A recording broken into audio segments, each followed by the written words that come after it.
Okay, so we have another video. Ito yung enrollment guidelines for school year 2024-2025. It was disseminated and given to us on June 25, 2024. It's the DepEd Memo number 32, series of 2024.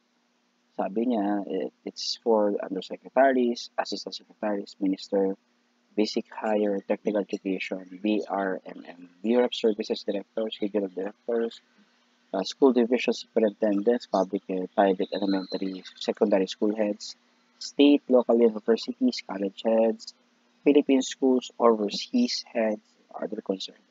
June 25, no, si Secretary ng DepEd is si ano pa to, si Sara Duterte. Because, ano, alam ko, July pa yung effectivity ng resignation niya bago si Sani Angara. Sabi dito, sa memorandum, is issued to inform the provide guidance to all public schools and community learners, CLCs, on the enrollment procedures and protocols for school year 2024-2025. Consist, con, Consistent with DepEd Order or DO number 003 series of 2024 titled Amendment to DepEd Order number 22 series of 2023 implementing guidelines for school calendar activities for school year 2023-2024, school year 2024-2025 shall start on July 29, 2024. Hence, Department of Education or DepEd announces the conduct of enrollment of all public schools from July 3 hanggang 26 ng 2024. Number 3, enrollment in public elementary and secondary schools, including CLCs, shall be conducted through any of the following options. Yung one, in person, ito yung pupunta kayo talaga doon sa mismong school para mag-enroll, to give the card. Letter B, remote enrollment, pwedeng SMS or any messaging application, email, or school's official number, accounts or email address, and among others. Dropbox enrollment, located in schools, barangay halls, and near the school. Pero mas maganda kung in-person enrollment na lang kayo. Kasi baka hindi kayo enroll tapos umaasa. Yeah. So, private schools and local universities, colleges, SUCs, LUCs, Philippine Schools Overseas or PSOs offering basic education may adopt their own enrollment procedures consistent with their charter schools manual and applicable DepEd policies.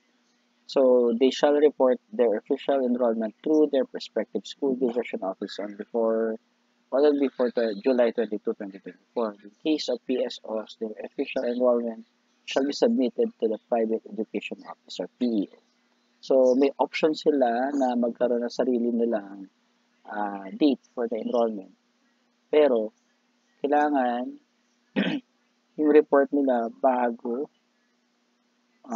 shall report their official enrollment on or before July 22. Number 5, the basic education education enrollment form enclosure. Number 1, tignan natin, shall be required for all public elementary and secondary schools for incoming grade 7, 1, 7, and 11 enrollees and transferees, while confirmation slip naman, enclosure number 2, shall be required for 2 to 6, grades 8 to 10, and grade 12 enrollees to confirm their enrollment. 6 is a modified alternative learning system as enrollment form inclusion number 3. Nasa baba din. The documentary eligibility of requirements stipulated DO 03 series of 2018, the basic education enrollment policy shall remain in effect, shall submit until October 31. It is reiterated in the absence of the Philippine Statistics Authority, PSA, birth certificate, later registration from local civil registrar, or a barangay certification contain the basic information of the child, such as name, child, first name, middle name, last name of date of birth, sex, may be submitted. Pwede palang barangay certificate. No?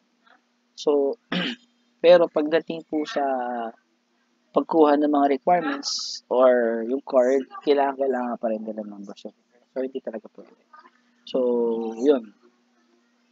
All public elementary secondary schools shall strictly adhere to DO number 19 series of 2008 implementation of no collection policy of all public elementary schools regarding unauthorized but voluntary fee collections, no payment collections shall be made as prerequisite for enrollment of learners, particularly in public schools. Number 9, authorities of public and private schools are instructed to strictly enforce and implement kindergarten cut-off age stipulated in DO 020 Series of 28 Amendment to DepEd Order Number 47 Series of 2016. Number 10, transmission of school records. Only schools authorized personnel shall transmit the learners' records. School shall not compel learners on their parents' legal guardians to take responsibility in the transmission of learners' records. So, school to school lang talaga ang pag-transfer ng school records or learners' records. So, minsan, ano to eh, nagkakaroon pa rin ng problema rito. Kaya minsan parents pa rin. Pero, number 11, schools division superintendents, school heads shall facilitate the conduct of advocacy campaigns with their respective jurisdiction to inform the general public, encourage parents, legal guardians, pro, prospective learners to enroll their school-age children for school year 2024-2025. For more information, punta lang kayo sa Planning Service Education Management Information System Division dito sa DepEd Complex, Meralco Avenue, Pasig City. Or email nyo sila sa nakikita nyo. Post nyo na lang para makita nyo yung email. And then, ito rin yung QR code niya para barilin nyo na lang para makita nyo na authority, sinakapirma dito Nolasco Mempin, kanyang undersecretary. Stated, ito yung mga reference niya. DepEd Order Number 003-2024, 20 and 03-2018, and 19, 2008, DepEd Memorandum 43, 2023. Tingnan natin pa. Indicated the perpetual index under the following subjects: admission, basic education, campaign, data, enrollment, education. Ito perpetual itong mga sabi dito. Okay? This is for the enrollment of 2024-2025. Then, tingnan natin po yung mga enclosure na ibigay sa mga bata pag mag-enroll. Enclosure number 1, ito yung basic education enrollment para sa mga papasok. So, pwede ito makuha, basta kunin nyo lang yung, lagay nyo lang po yung enrollment doon sa browser. Makikita nyo to? Nakita nyo po yung DepEd order. Ako, ilagay nyo lang yung Division Memo Series 2024 number 32. Ayan. Tapos tingnan nyo po yung pinaka-last. Pero yung school naman, provided naman to. PSA, certificate number, birthday, ito yung ibibigay nyo sa Ito yung pinaka-enrollment form ng mga grades 1 and 7 and 11. Parents card niya. Parang lang to, directory. Ito. If learner special needs education program, sagutin nyo lang. Diagnosis, wala naman siguro. With manifestation, siguro wala na. For learner in senior high, yan. Yan. Tapos, signature, printed name of the legal guardian. Yan, si Andres Secretary ata. Ito naman yung kunyari, kayo ay returnee lang, kunyari, grades 2 to 6. Confirmation slip lang ng enrollees. Yan, naka-apat siya siguro sa. Ito naman po para sa Modified ALS program. Kasi may nagtatanong sa atin ko, dati raw siyang grade 7 dropout. Pwede ba raw siya kumuha ng PAPT? Ang pinakamaganda nun, kung kukuha ka ng PAPT, dapat siguro nag-aaral ka. Then, kung hindi, drop out ka, out of school youth, ALS talaga. Okay? So, kunin nyo to. So, yan. So, marami na sa school siya to. Yan. Parang closure number 1 lang.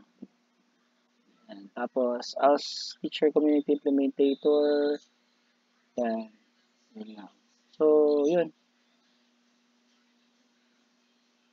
So, kailan yung enrollment? Kailan yung unang pasok? July 29 to 2024. So, sana guided tayo ng mga ano. Nalagay ko na lang dito rin yung ano, yung link para doon sa PDF. Bye everyone.